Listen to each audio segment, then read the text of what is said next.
November 20th is the Transgender Day of Remembrance.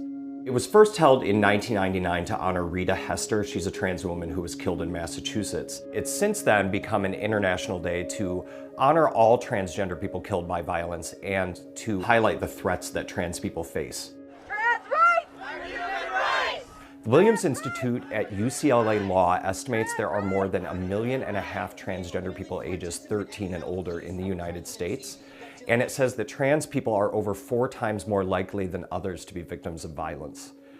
Some states in the US have laws supporting access to things like gender-affirming care and bathrooms, but more than half of states have adopted restrictions in recent years. Just the existence of these bills and the messages that they send and the rhetoric that are associated with them are causing LGBT adults to feel unsafe. I'm a Black trans woman, and as just trans people, we're a danger no matter where we live, and that's a very, very sad thing.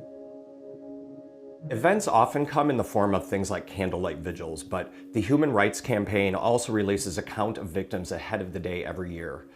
The HRC says the death toll is at least 35 since the last Trans Day of Remembrance, and that's up from at least 33 in last year's count.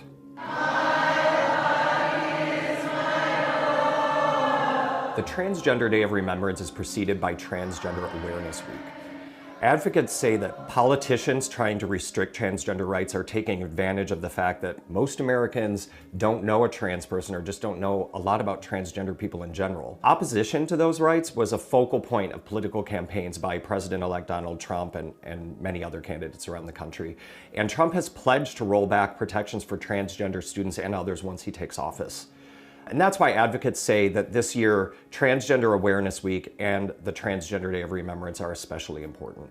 It brings attention to the trans community about other trans people, but also to our allies and people who aren't trans. It makes you all a bit more aware of the plight that we're having when it comes to violence.